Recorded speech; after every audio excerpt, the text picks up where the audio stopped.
या. नमस्कार. विद्या जोशी, बृहन महाराष्ट्र मंडळाची अध्यक्षा. आज मेंटल वेलबिंगच्या पुढच्या लेक्चरमध्ये मी तुमच्या सर्वांचं स्वागत करते. आणि आज आपल्या बरोबर आहे डॉक्टर अंजली प्रधान.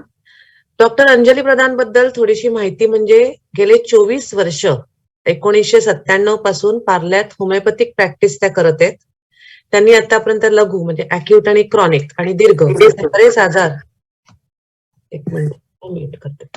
बरेच आजार म्हणतात तसं होमिओपॅथिक औषध प्रणालीचा योग्य वापर करून बरे केलेले आहेत.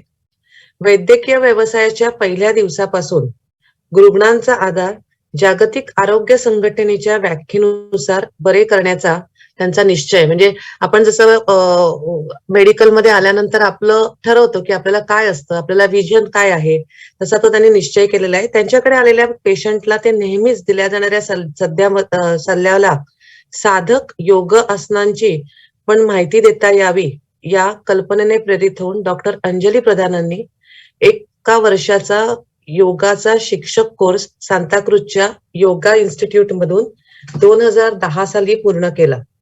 त्यानंतर QCI लेव्हलचे 2 सर्टिफिकेशन केले आणि 2011 पासून नियमित त्यांनी योग रोग निवारण तज्ञ थेरपिस्ट म्हणून बरेच रुग्णांना योग प्रणालीचा योग्य वापर करून निरोगी होण्यासाठी मदत केली. गेल्या 1.5-2 वर्षांमध्ये त्यांनी बऱ्याच कोविडच्या पश्चात होणारे आजार आणि कोविड सदृश्य रोग्यांवरती होमिओपॅथिक उपचार करून त्यांना पूर्ण बरं केलं. सगळ्यांना माहितीच असेल की मध्ये असं ऐकलं असेल किंवा पेपरात वाचलं असेल किंवा सोशल मीडियावरती की कोविडवरती होमिओपॅथिक खूप इफेक्टिव्ह आहे होमिओपॅथिक प्रणाली. आणि त्या डॉक्टर अंजली प्रधान बोलतीलच, पण त्यांनी पण माझ्याशी बोलताना सांगितलं की खरंच खूप पेशंट्सला त्याच्यामुळे फायदा झाला आणि त्यांनी बरं केलं.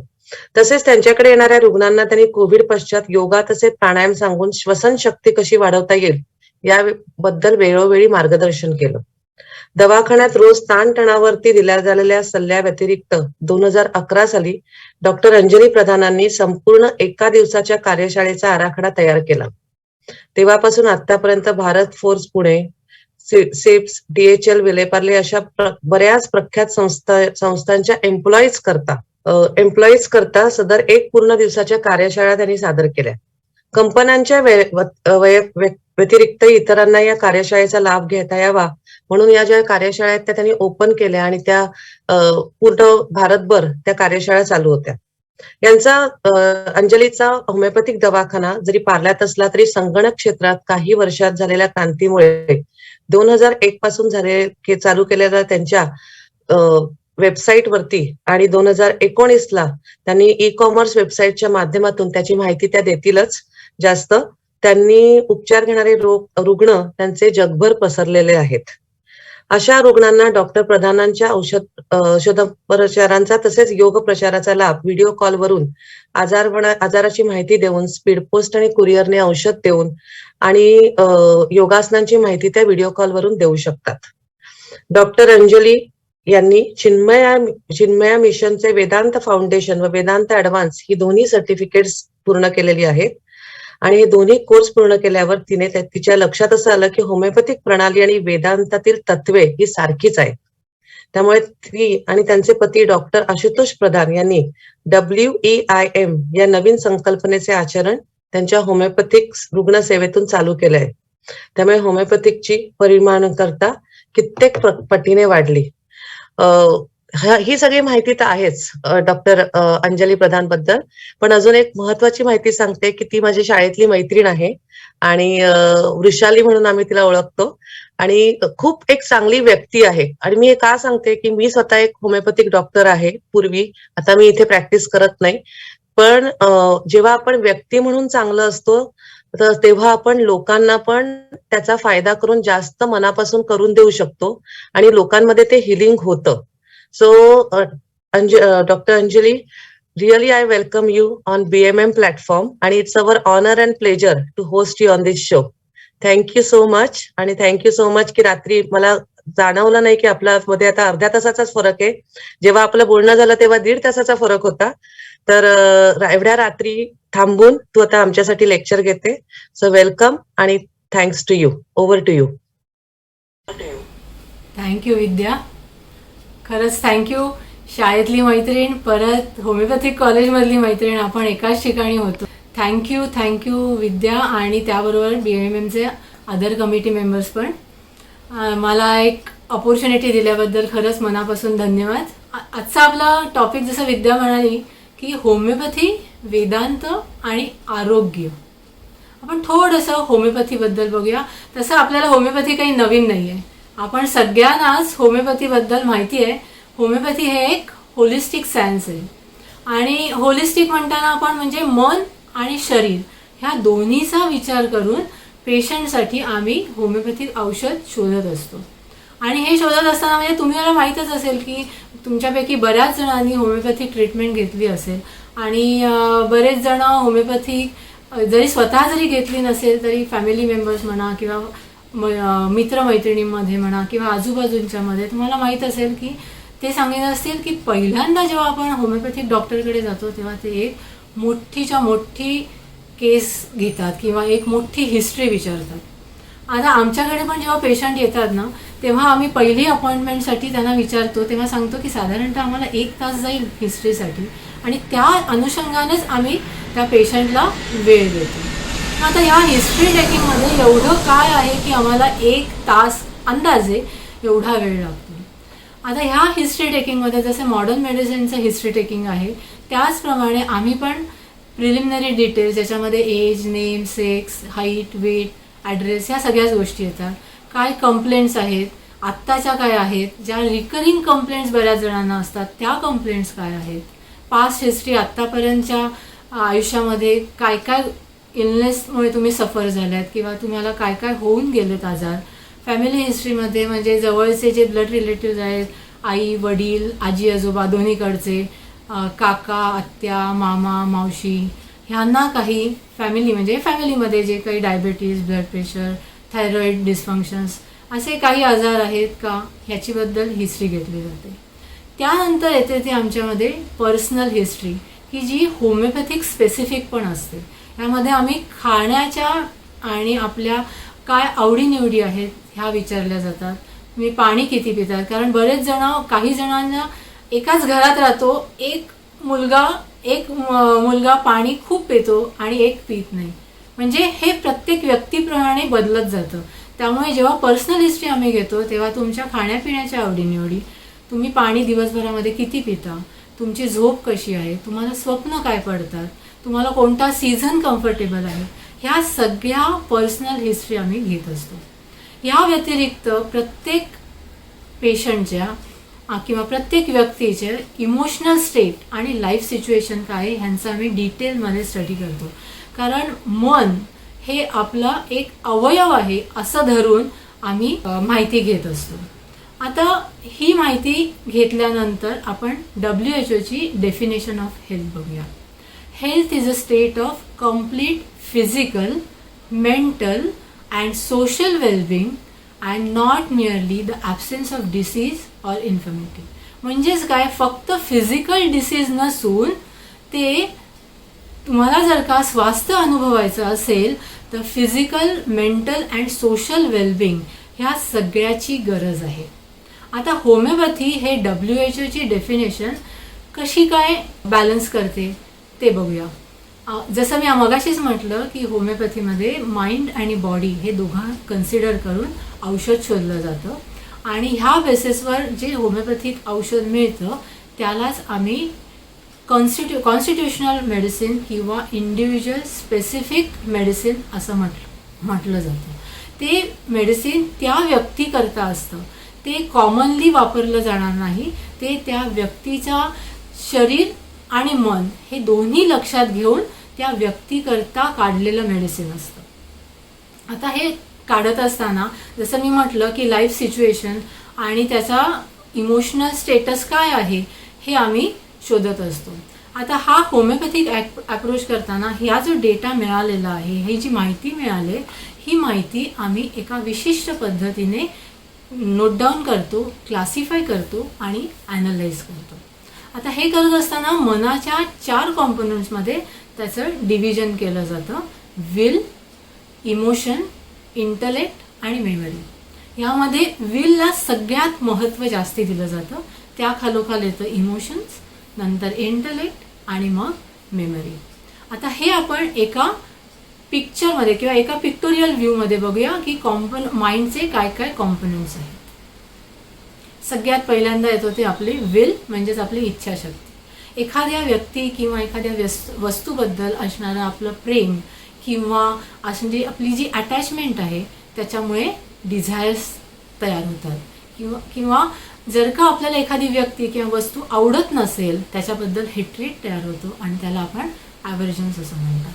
आता जर का तुमची इच्छाशक्ती, तुमची मनोकामना जर का पूर्ण झाली तर त्यातून निर्माण होणारी जी इमोशन्स आहेत ही आनंद ह्यासारखी पॉझिटिव्ह इमोशन्स होतात. आणि जर का तुमची इमोशन्स ही पूर्ण झाली नाहीत, जर का तुमची इच्छाशक्ती पूर्ण झाली नाही तर तयार होणारी जी इमोशन्स आहेत ही निगेटिव्ह, म्हणजे ज्याला आपण म्हणून राग येतोय, ज्याच्यामध्ये तुम्हाला डिस्गस्ट आहे, ज्याच्यामध्ये एम्बॅरस्ड आहे, एन्झायटी आहे किंवा म्हणजे निगेटिव्ह इमोशन्स झाली ही. आता ही जी दोन्ही इमोशन्स आहेत ती नेहमी बॅलन्स असायला पाहिजे, कारण इमोशन्स ही कुठलीच वाईट नसतात. ते जेव्हा एखादं लिमिट क्रॉस केलं जातं तेव्हा त्याच्यावर काम करणं हे गरजेचं असतं. त्यामुळे ही जी इमोशन्स आहेत पॉझिटिव्ह आणि निगेटिव्ह हा माणसाचा स्वभाव आहे, त्यामुळे इमोशन्स ही येणारच, त्यांना दाबायची किंवा कधीच गरज नसते. त्यामुळे ही जी इमोशन्स जेव्हा अतिरेक करायला लागतात, मग मे बी पॉझिटिव्ह इमोशन्स जसं आपण म्हटलं आनंद, म्हणजे आपण फक्त आनंदाच्या मागे धावतोय, आनंद मिळण्याकरता सगळ्या गोष्टी करतो, तर त्याचं रूपांतर ॲडिक्शनमध्ये होऊ शकतं. जर का निगेटिव्ह इमोशन्स आहेत की राग आहे, भीती आहे, ही एखादी गोष्ट किंवा एखादं लिमिट ह्याने क्रॉस केलं तर याचं रूपांतर लोनलीनेस आणि कालांतराने डिप्रेशनमध्ये पण होऊ शकतं. आता ही जी इमोशन्स आहेत त्याला जर का तुम्हाला बॅलन्स करायचे असं तर हे काम करणारं काम कोण करतं तर आपली बुद्धी किंवा इंटलेक्ट करत असतं. आणि त्याबरोबरच ह्या बुद्धीच्या अनुषंगाने आपली येते ती मेमरी. आता ह्या सगळ्यामध्ये आपण जर का आकलन करतोय त्यामुळे आपल्याला काय मिळतोय, आनंद मिळाला पाहिजे, तरच आपण आरोग्याकडे किंवा हेल्दी आयुष्याकडे जातोय. आणि ह्या चित्रामध्ये जर का तुम्ही बघितलं, जेव्हा आम्ही असं ॲनालिसिस करत जातोय तेव्हा वाय ॲक्सेसवरती टाईम किंवा कालावधी आहे, तो जन्मापासूनच्या आत्ताच्या वेळेपर्यंतचा कालावधी, आणि ह्या कालावधीच्या अनुषंगाने एक्स ॲक्सेसवरती फूड, होम, वर्क, मनी, इंटरपर्सनल रिलेशनशिप्स आणि इव्हेंट्स, ह्यामुळे तयार झालेली तुमची विल, इमोशन्स, इंटलेक्ट आणि मेमरी ह्या अनुषंगाने सिम्पटम्स आम्ही ॲनालिसिस करतो. आता जर का तुम्ही सॅटिस्फाईड आहात तर तुम्ही नक्कीच मेंटल हेल्थ अचीव करू शकता आणि आयुष्याचा उपभोग घेऊ शकता. आता ह्यालाच आपण विम असं म्हणूया. विम म्हणजे W for will, E emotions, I intellect आणि M मेमरी. आता हे जर का हे विम हे एका इक्विलायझर प्रमाणे आहे. जर का तुम्हाला बॅलन्स करायचं आहे, स्वतःचं मानसिक स्वास्थ्य चांगलं ठेवायचं आहे, तर आपल्याला हे विम बॅलन्स करणं खूप गरजेचं आहे. हा एक इक्विलायझर आहे आणि हा इक्विलायझर वापरायचा कसा ते बघूया. आता ह्यासाठी इक्विलायझर वापरायचा आहे तर ह्यासाठी इंट्रोस्पेक्शन करणं खूप गरजेचं आहे. तर इंट्रोस्पेक्शन करतोय म्हणजे स्वतःला वेळ देणं पहिली गोष्ट. स्वतःला वेळ देतोय त्यासाठी पहिल्यांदा शांत बसा, डोळे बंद करा, स्वतःमध्ये या आणि डोळे बंद करा, पाठ ताठ ठेवा, कारण पाठ जेव्हा तुम्ही ताठ ठेवता तेव्हा तुम्ही अलर्ट राहता. हात मांडीवर ठेवा, खांदे आणि चेहरा रिलॅक्स करा आणि हळूहळू लक्ष श्वासाकडे न्या. थोड्या वेळानंतर तुम्ही ज्या सिच्युएशन किंवा जी सिच्युएशन तुम्हाला प्रॉब्लेमॅटिक वाटते त्या सिच्युएशनबद्दल तुम्ही विचार करा. आता ह्या सिच्युएशनचा सखोल विचार केल्यानंतर तुमच्या मनामध्ये काही विचार येतील, काही भावना म्हणजे फिलिंग्स, इमोशन्स येतील आणि काही मेमरीज असतील. ही तुम्ही मनातल्या मनात लिस्ट करा. आता ही मनातल्या मनात लिस्ट केल्यानंतर तुम्ही डोळे उघडा आणि पेन डाऊन करा, कुठेतरी लिहून काढा. लिहून काढल्यानंतर त्या लिस्ट डाऊन केलेल्या पॉईंट्सना तुम्ही तिराहितासारखं बघा. जेव्हा आपण एखाद्या गोष्टीकडे तिराहितासारखं बघितलं जातं तेव्हा आपल्याला त्यातून सोल्युशन मिळतं. म्हणजे तुम्ही जेव्हा तिराहितासारखं त्याकडे बघताय तेव्हा तुम्हाला कळेल की आपली कोणती emotions he out of proportions आहेत. इमोशन्स म्हणजे हे कोणत्या कंपार्टमेंट आउट ऑफ प्रपोर्शन आहे आणि त्या आउट ऑफ प्रपोर्शन गेलेल्या कॉम्पोनंटवरती तुम्हाला काम करणं गरजेचं आहे. आता एक एक्झाम्पल म्हणून अगदी जवळचं आपलं कोविड-19चं सिच्युएशन बघूया. कोविड-19मध्ये गेल्या 1.5 वर्षामध्ये आपण ह्या सिच्युएशनला फाईट करतो. आता ही सिच्युएशन होती जेव्हा केसेस खूप होत्या, तेव्हा खूप दिवस घरात बसल्यानंतर आपल्याला आपलं विल काय सांगतंय की आता मला बाहेर पडायचं आहे, मला बास झालं, खूप झालं, आता मला कुठेतरी बाहेर गेलं पाहिजे. पण बाहेर तर जाता येत नाही आहे. त्यामुळे आपल्या मनात निर्माण होणारी भावना काय आहे, आपण कुठेतरी मनात दुःखी आहोत. पण त्याच वेळेस आपली बुद्धी, आपलं इंटलेक्ट काय म्हणतोय, नाही नाही मला बाहेर जाता कामा नाही, कारण मी बाहेर गेलोय तर मला एखाद वेळेस इन्फेक्शन होऊ शकेल आणि मला इन्फेक्शन झालं तर फक्त मलाच नाही तर माझ्या फॅमिलीला पण त्रास होऊ शकेल. पण ह्यामुळे काय झालं, आपण एक घरातल्या घरात बंदिस्त झालो. त्यामुळे आपलं लिव्हिंग कसं झालं, रिस्ट्रिक्टेड झालं. पण हे जरी असलं तरी जर का तुम्ही बुद्धीनी म्हणजे आपल्या इंटलेक्टनी ह्या इमोशन्सवरती मात केली, म्हणजे आपण त्याच्याकडे पॉझिटिव्हली जर का बघितलं, त्या सिच्युएशनकडे, त्या इमोशन्सकडे, आपण काय विचार केला की वा मी असाच घरात आहे, किती वर्षानंतर मला असं घरात राहायला मिळतंय, किंवा किती वर्षानंतर मी फॅमिली टाईम एवढा वेळ देऊ शकते, क्वालिटी फॅमिली टाईम देऊ शकते, माझा ट्रॅव्हलिंगचा वेळ वाचला, त्यामुळे मी माझ्या स्वतःला वेळ देऊ शकते. मी आत्तापर्यंतच्या आयुष्यात माझ्या इच्छा होत्या पण मी माझ्या हॉबीज कधी परस्यू केल्या नाहीत, त्या मी हॉबीज करू शकते. मला घरचं खाणं मिळालं किंवा माझ्या फॅमिली मेंबर्सना मी घरचं खाऊ घालू शकले की जे हेल्दी आहे. कारण बाहेर जातोय आपण, बाहेरच्या वेळामध्ये वेळ मिळत नाही, मग आपण कुठेतरी कॉम्प्रोमाइज करत असतो. पण बाहेरही सगळं बंद आहे, काही मिळत नाही आहे, त्यामुळे घरच्या खाण्याकडे कल वाढला. मुलांच्या आवडी, घरच्या आवडींकडे त्यांचा कल जास्ती झाला, त्यामुळे कुठेतरी एक मनात आनंद झाला. म्हणजे तीच सिच्युएशन पण आपण त्याला पॉझिटिव्हली टर्न केलं आपल्या बुद्धीनी. पण हे ज्यांना करता आलं नाही, ज्यांची इमोशन्सनी सुपरसीड केलं, ज्यांची इमोशन्स इंटलेक्टला सुपरसीड केली, त्या लोक ह्या पिरियडमध्ये बरेच एन्झायटी अटॅक्स आले, त्यांना इन्फेक्शनचा फोबिया होता किंवा डिप्रेशनमध्ये गेले. कारण आई वडील एकीकडे, मुलं एकीकडे, शेजारच्यांकडे जाता येत नाही, कोणाला भेटता येत नाही, कोण घरी येऊ शकत नाही, कोणाकडे जाऊ शकत नाही, कुठे बाहेर जाणं पण मुश्किल आहे. मग अशा वेळेस सगळी इमोशन्स, सगळी फिलिंग्स आतल्या दाबली गेली आणि कुठेतरी याचं रूपांतर डिप्रेशनमध्ये झालं. त्याचप्रमाणे कितीतरी पेशंट्सने सांगितलं की इतक्या वर्षामध्ये आम्हाला झोपेचा कधीही त्रास नव्हता, पण आम्ही गेल्या 1.5 वर्षामध्ये आम्हाला स्लीपलेसनेस होतो, आम्ही झोपूच शकत नाही आहोत. तर ह्या स्लीपलेसनेससाठी मे बी वेगळी कारणं असू शकतील. आपली फिजिकल ॲक्टिव्हिटी कमी झाली, झोप येत नाही, म्हणून आपण काय करतोय, कुठेतरी सोशल मीडिया आपलं वाढलं आहे. सोशल मीडिया किंवा वर्क फ्रॉम होम आहे त्यामुळे पण आपण जास्ती स्क्रीन टाईम वाढलं आहे. स्क्रीन टाईम वाढल्यामुळे जे मेलेटोनिन नावाचं हॉर्मोन सिक्रेट होतं की जे तुमच्या झोपेसाठी गरजेचं असतं, पण जर का प्रकाश आला तर हे सिक्रेट होत नाही, मेलेटोनिन हॉर्मोन सिक्रेट होत नाही किंवा खूप कमी प्रमाणात सिक्रेट होतं. ते ह्या स्लीपलेसनेसचं एक कारण असू शकतं. त्यानंतर बऱ्याच जणांना हॉर्मोनल इम्बॅलन्स झाले, कितीतरी जणांना थायरॉईड डिस्फंक्शन झाली, नंतर ज्यांना आत्तापर्यंत डायबिटीस नव्हता त्यांना डायबिटीस झाला, लोकांना कितीतरी लाईफस्टाईल डिसीजेस पण ह्या सिच्युएशन्समध्ये वाढले, हायपर ॲसिडिटी, पाल्पिटेशन ह्यासारखे कितीतरी सिम्पटम्स किंवा कितीतरी डिसीजेस ह्या काळामध्ये दिसून आले. पण जर का तुम्ही ह्या अशा सिच्युएशनमध्ये विम करू शकलात, म्हणजेच विल, इंटलेक्ट, इमोशन्स आणि मेमरी ह्याद्वारे, ह्या इक्विलिब्रियमद्वारे स्वतःला बॅलन्स करू शकलात तर सर्वात उत्तम. पण जर तुम्ही करू शकला नाहीत तर नक्कीच होमिओपॅथिक ट्रीटमेंट घेऊन तुम्ही आयुष्य म्हणजे तुम्ही आरोग्याचा लाभ घेऊ शकता.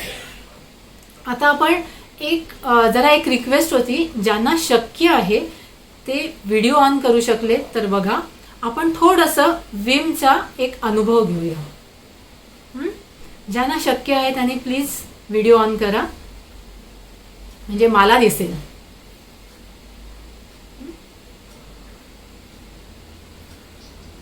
ताट बसा. कारण हे सगळं बोलणं सोपं आहे, ऐकणं सोपं आहे, पण जोपर्यंत तुम्ही अनुभव घेत नाही तोपर्यंत ते कसं करायचं हेही कळत नाही. तर आपण एक थोडक्यामध्ये याचा अनुभव घेऊया. ताट बसा. प्लीज ऑडिओ बाकी म्यूट ठेवा, फक्त व्हिडिओ ऑन करा, म्हणजे बाकीचे डिस्टर्ब होणार नाही. डोळे बंद करा. ताट बसा. हात मांडीवर. खांदे आणि चेहरा रिलॅक्स करा.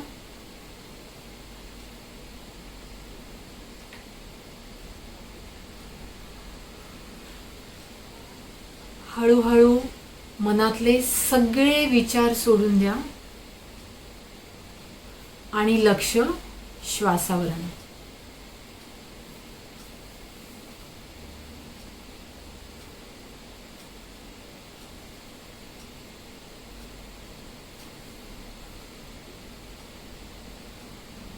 आपला श्वास कसा होतोय याकडे लक्ष द्या.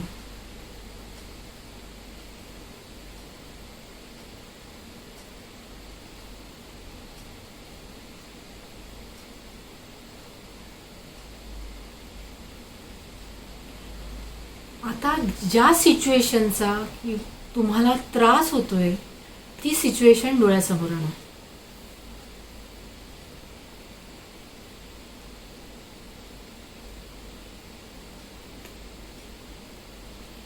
त्या सिच्युएशनमध्ये स्वतःला अनुभवा.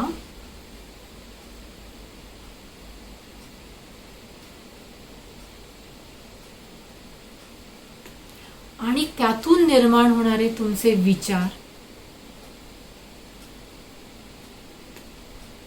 तुमची इमोशन्स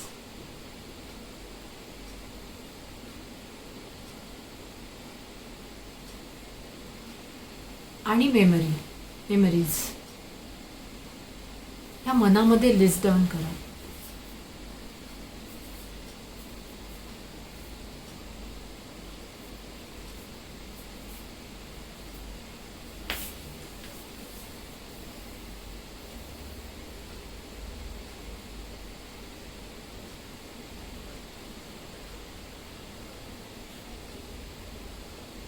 आता हळूहळू डोळे उघडा आणि कुठेतरी पेन डाऊन करायचा प्रयत्न करा. आता जवळ नसेल तरी तुम्ही मनातल्या मनात लिस्ट डाऊन केलं, त्यामुळे तुम्हाला क्लिअर झालंय की माझ्या हे करत असताना माझ्या कोणता मनाचा कॉम्पोनंट सुपरसीड होतोय किंवा तो जास्ती आहे. विल, तुमची डिझायर्स, तुमची इमोशन्स, की माझी बुद्धी, माझी मेमरी. आणि ह्याला कुठेतरी बॅलन्स करण्याचा प्रयत्न करण्याकरता स्वाध्याय करा. मी हे कसं करू शकीन, मला हे बॅलन्स कसं करता येईल ह्याबद्दल तुम्ही विचार करा आणि त्या दृष्टीने पावलं उचला. ह्यालाच आपण विम म्हणूया. विल, इमोशन्स, इंटलेक्ट आणि मेमरी. हे जर का तुमचं बॅलन्स झालं तर तुमचं मन बॅलन्स झालं. मन बॅलन्स झालं तर तुमचं आपोआप जे सिम्पटम्स दिसत आहेत, जे शरीरावर त्याचा परिणाम होतोय, तो आपोआपच नाहीसा होणार आहे. बरोबर. ही जी प्रॅक्टिस आहे ती तुम्ही रेग्युलर बेसिसवर केलीत, विमची प्रॅक्टिस जर का तुम्ही रेग्युलर बेसिसवर केलीत तर तुम्ही नक्कीच आरोग्य अनुभवू शकाल, स्वास्थ्य अनुभवू शकाल. आता जसा आपला टॉपिक आहे की होमिओपॅथी आणि वेदांत, थोडीशी बॅकग्राऊंड माझी सांग. थोडंसं वेदांबद्दल आम्हाला कुतूहल निर्माण झालं आणि हे वेद काय आहेत किंवा आपल्याला आपलीच संस्कृती आहे, आपण थोडीशी याच्याबद्दल माहिती घेऊया.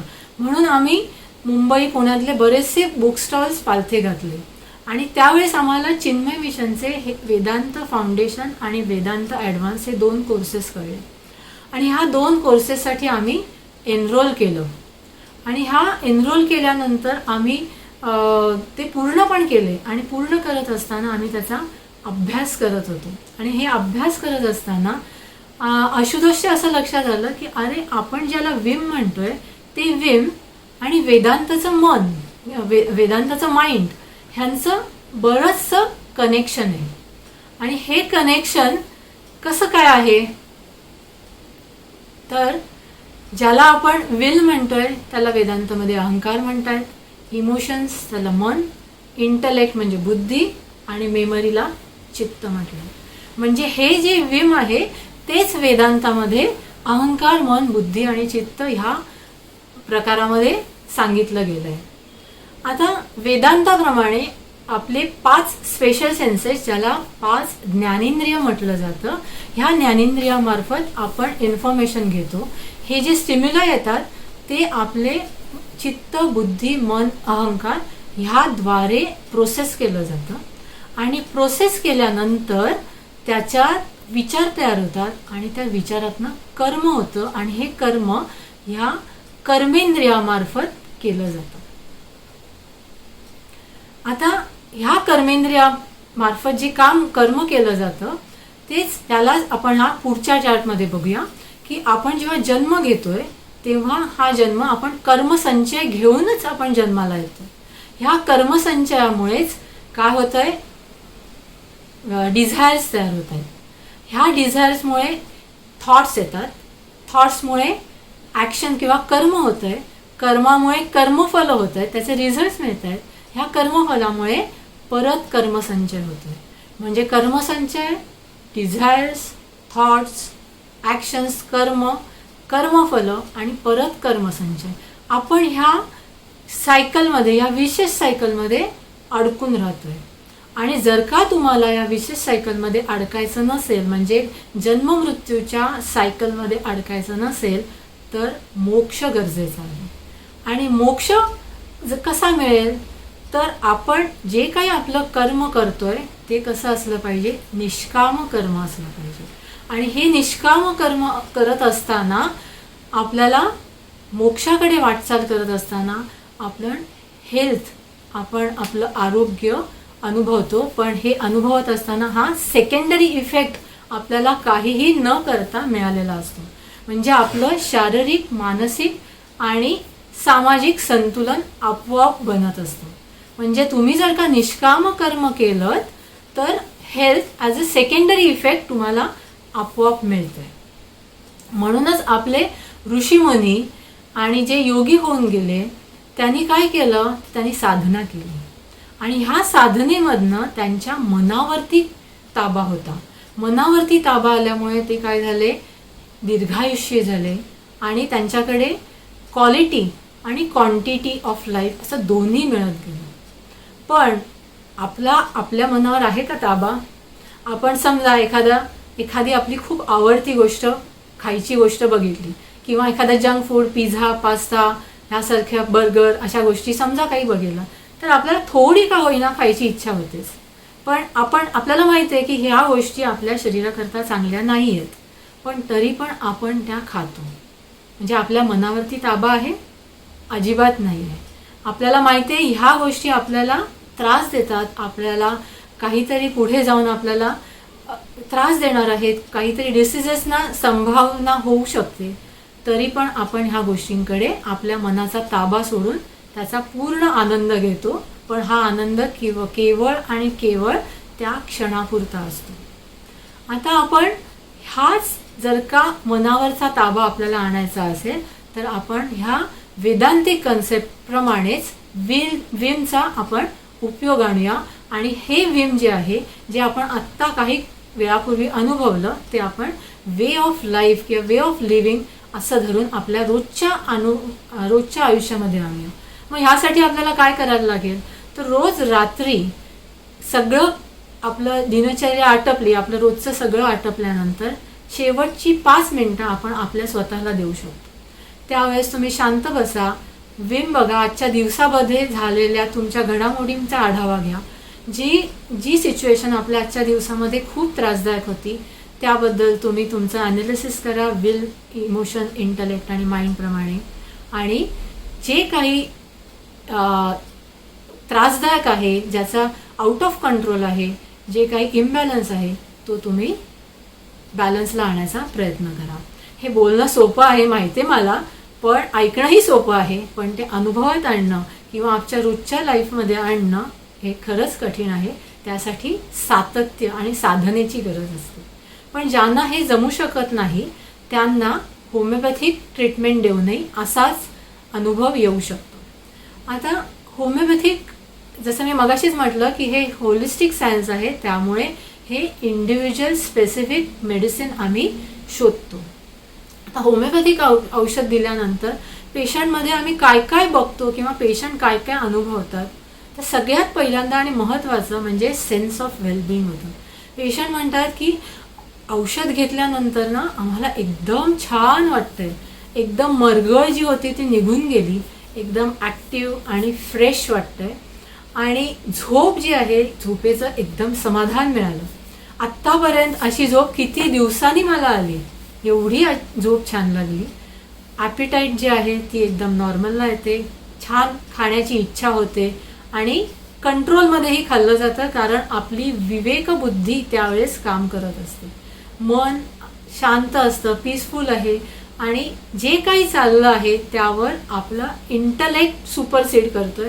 त्यामुळे ज्या भावना निर्माण होत आहेत त्या पण बॅलन्स राहण्यासाठी त्याचा मदत होतो. आता ह्यानंतर आपण थोडंसं होमिओपॅथीच्या सक्सेसबद्दल बघूया. एखाद दोनच केसेस दाखवते. ही जी केस आहे, ही केस आमच्याकडे जेव्हा आली तेव्हा इथे मुंबईमध्ये लॉकडाऊन होता, आणि साधारणतः ह्या काळामध्ये फक्त ज्या इमर्जन्सी सर्जरीज होत्या त्याच होत होत्या. इलेक्टिव्ह सर्जरी त्या काळामध्ये होत नव्हत्या. पेशंट आम्हाला अप्रोच झाली आणि तिने आम्हाला हा फोटो पाठवला. त्यावेळेस आम्ही ऑनलाईन केस घेऊन, म्हणजे व्हिडिओ कॉल मार्फत केस घेत होतो. इव्हन पेशंट येऊ पण शकत नव्हते. लांबच्या पेशंटना आम्ही कुरिअर मार्फत औषध पाठवत होतो, आणि त्या वेनी पण ते सगळे पेशंट बरे होत होते. त्यातलंच एक एक्झाम्पल म्हणजे हे आहे. 16 जून 2020ला हे पेशंट आले. गँग्रीन, पायाचं गँग्रीन होतं, आणि जसं मी सांगितलं तसं मन आणि शरीर ह्याचा अभ्यास करून इंडिव्हिज्युअल स्पेसिफिक, ज्याला कॉन्स्टिट्युशनल मेडिसिन म्हणून, ते शोधलं, आणि ते दिल्यानंतर 15 दिवसामध्ये हा 29 जून रोजी हा इफेक्ट दिसला. म्हणजे जवळजवळ 50%, 40 ते 50% हे गँग्रीन कमी झालं. त्यानंतरच्या एका महिन्यामध्ये 31 जुलै रोजी, आणि फॉलोड बाय 21 सप्टेंबर, 26 डिसेंबर आणि 6 एप्रिल. म्हणजे तुम्ही जर का बघितलं तर ह्या कालावधीमध्ये, म्हणजे जवळजवळ 10 महिन्याच्या ह्या कालावधीमध्ये जे सर्जरी सांगितली होती ती सर्जरी न करता मन आणि शरीर ह्या दोन्हीचा विचार करून शोधलेल्या औषधामुळे जवळजवळ हे बरं झालं आहे. दुसरी एक केस आहे. म्हणजे केसेस भरपूर आहेत, पण आपल्याला इथे टाइम लिमिट असल्यामुळे जास्ती काही दाखवत नाहीये. आपण ही एक केस बघूया. अक्टूबर 2007 में कि मुझे पाइल्स और फिशर का तकलीफ हो गई बहुत. मैं बैठ भी नहीं पाता था, तो हॉस्पिटल में एलोपैथी ट्रीटमेंट के लिए डॉक्टर के पास गए. उसके बाद डॉक्टर ने बोला कि आपको ऑपरेशन करना पड़ेगा, फिर आज अगर शाम को एडमिट होते हो तो कल सुबह ऑपरेशन करेंगे. तो in the mean time Vile Parle में डॉक्टर आशुतोष प्रधान, तो उनका नाम मुझे सजेस्ट किया. तो उन्होंने मुझे दवाई दी. मैं रिक्शा में बैठा, जैसे ही गोली ली, उतरता था, सीढ़ी चढ़ता था या तो उतरता था, एक पैर भी रखेंगे ना तो मेरे को बहुत दर्द होता था. लेकिन मैं जब रिक्शा से उतरा ना, तभी 50% मुझे कुछ दर्द हुआ नहीं, और उसके बाद दूसरे दिन में से मैं पूरी तरह, मतलब दर्द बिल्कुल गायब, मतलब जादू जैसा होता है वैसा, पूरा दर्द पूरा चला गया, और मैं लिटरली 2 दिन में दौड़ने लगा। और अभी देखिए, अब आज 2013 है, तो ये पूरे 6 बरस में मुझे बिल्कुल कुछ तकलीफ उसके बाद हुई नहीं, और मैं सब कुछ स्पाइसी खाता हूँ, मुझे बिल्कुल तकलीफ नहीं है, और अभी मैं एकदम स्वस्थ और अच्छा जीवन जी रहा हूँ। हे जे पेशंट आहेत ना, हे अजूनही येतात, पण ह्या कंप्लेंटसाठी नाही आहे आणि त्यांना अजूनही काहीही त्रास नाही आहे. अशाच पद्धतीने जर का तुम्हाला कधी काही गरज असेल तर हे आमचे फोन नंबर्स आहेतच, आणि तुम्ही ह्या सोशल मीडियावरच्या याद्वारेही तुम्ही आमच्याशी संपर्क साधू शकता. आणि जर का तुम्हाला वेदांतिक सपोर्ट हवा असेल, वेदांतचा सपोर्ट हवा असेल, तर हे चिन्मय मिशनचा वेबसाईट आहे आणि फोन नंबर आहे. तुम्ही कुठेही याबद्दल माहिती मिळवू शकता. त्यांची भरपूर पुस्तकं आहेत, त्यांचे कोर्सेस सतत चालू असतात, आणि त्यामध्येही तुम्ही स्वतःला एनरोल करून घेऊन स्वस्थ, म्हणजे आपण स्वास्थ्य काय आहे ह्याचा अनुभव घेऊ शकतो, आरोग्याचा अनुभव घेऊ शकतो. काही कोणाला प्रश्न असतील किंवा काय असेल, ओव्हर टू विद्या. कोणाला काही क्वेश्चन्स आहेत का? वृषाली तुम्हाला सगळ्यांना ईमेल पाठवेलच. सो बेसिकली तुम्हाला काही क्वेश्चन असतील तर तिला कॉन्टॅक्ट करू शकता. तिचा कॉन्टॅक्ट इन्फॉर्मेशन वृषाली तू पाठव ईमेल आयडी ला सगळ्यात त्याच्याप्रमाणे. आणि नक्की, पण मला खूप छान वाटलं ते तुझे वेदांताचं दाखवलंच ना, त्याच्या बरोबरचं होमिओपॅथीचं. म्हणजे मी जे होमिओपॅथी शिकले होते त्याचा किती होमिओपॅथी आता ऍडव्हान्स झालेला आहे, आणि how they are like complimenting each other, अशा गोष्टी आहेत. म्हणजे आपण मेंटल वेल किंवा सगळ्या स्ट्रेस आणि कोविड सिच्युएशन, तर आपल्याला माहिती की किती त्याचा इफेक्ट चांगला होतोय. सो खरंच छान वाटलं म्हणजे ते सगळं बघून. आणि I will be interested to that याच्या या गोष्टीमुळे. कारण मी तू मला 1 सेकंद डोळे मिटायला सांगितले तरी मला जाणवत होतं किती कष्ट लागतात शांतपणे डोळे मिटायला 2 मिनिटं त्याच्याप्रमाणे. तर definitely I have to work on that. तर कारण त्याच्याने मन स्थिर होतं त्या 2 मिनिटांमध्ये. पण खूपच छान वाटलं. आणि मगाशी म्हटलं तसं इट्स रिअली अवर ऑनर की तू या शोवरती आलीस आणि सांगितलं, आणि हा वेगळा एस्पेक्ट होमिओपॅथी वेदांतचा सगळ्यांना समजवलास. तर थँक्यू सो मच, आणि लुकिंग फॉरवर्ड की पुढच्या वर्षी परत एकदा असं काहीतरी करूया. थँक्यू. नक्की. थँक्यू. थँक्यू वृषाली. खूप छान वाटलं ऐकून. मला जस्ट विद्या एक स्वतःचा अनुभव माझा शेअर करायचा. करू? हो, कर ना. मी वृषालीकडे माझ्या मुलीला घेऊन गेले होते, वेदश्रीला. तिला मायग्रेनचा त्रास होता म्हणून, आणि तिला इतका छान अनुभव आला. म्हणजे वृषाली आणि आशुतोष दोघंही होते. आणि त्याच्यानंतर त्यांनी नेहमी ती हॉस्टेलला असताना तिला जेव्हा मदत लागली तेव्हा वृषालीने अगदी तत्परतेने ती मेडिसिन तिच्यापर्यंत पोहोचवली, आणि तिला खूप जास्त फायदा झाला. आणि आय एम रिअली थँकफुल की मी तिच्या जवळ नसताना माझी खूप चांगली मैत्रीण, अगदी म्हणजे हक्काने म्हणतो ना आपण, इतक्या हक्काने तिने ते केलं. त्याच्याबद्दल खूप थँक्यू. आणि खरंच खूप त्या दोघांच्या औषधांचा गुण येतो. आणि ज्याने अनुभव घेतला नसेल त्यांनी निश्चित घ्या. खूप छान आहेत, आणि असंच करत राहा, कारण हे खूप महत्वाचं आहे. तू ज्या पद्धतीने सांगितलंस ते, आणि सगळं एकत्र करून औषध प्रत्येकाकरता पर्सनलाइज करणं हे खूपच अमेझिंग आहे. त्यामुळे thank you so much. Thank you Swati, कारण होमिओपॅथीच अमेझिंग आहे. I know. नाही, पण मी तुला सांगते वृषाली, मी सुरुवातीला जसं म्हटलं तसं, कारण आपल्याला हिलिंग ही गोष्ट माहितीये, इनसाइड आउट असते. तर व्यक्ती म्हणून जसं बघ आता स्वाती म्हणाली तशी ती मदत लागेल काय लागेल, व्यक्ती म्हणून आपण जेवढ्या चांगलं असतो ना तेवढा आपला तो गुण पण म्हणतात तसं हातात आणि हिलिंग वगैरे तसं होतं. So that is a very important factor. आपल्याकडे जर काही निगेटिव्ह असेल थॉट्स आपल्याकडेच असेल आणि आपण तशा गोष्टी करत असू तर that reflects your personality gets reflected in to what you are doing. So बघ आता स्वातीने पण सांगितल्यानंतर कळलं की तू किती मदत वगैरे करतेस. सो दॅट्स अ पर्सनॅलिटी आणि इट्स इनसाइड आउट. नाही, आणि ते दोघं जण एवढे स्वतः पॉझिटिव्ह आणि कॉन्फिडंट आहेत ना, की आपण म्हणतो ना पेशंट डॉक्टरकडे गेल्यानंतर अर्ध्या वेळेला त्यांना भेटूनच बरं वाटतं किंवा एक कॉन्फिडंट वाटतं की ह्यांच्याकडनं आम्हाला निश्चित बरं वाटणार आहे. तो कॉन्फिडन्स त्या दोघांमध्ये आणि ती पॉझिटिव्हिटी मला त्या दोघांमध्ये जाणवली. आणि तुला माहितीये मला ती पॉझिटिव्हिटी फील होते बेसिकली, आणि ती मला ती फील झाल्यामुळे मला ते खूप छान मनापासून मेन्शन करावंसं वाटलं आता हे. थँक्यू परत एकदा Swati, Vidya. Thank you so much. Thank you आणि भेटूया लवकरच. नक्की. चला बाय. गुड बाय नाईट तुम्हाला सगळ्यांना. Bye bye. बाय.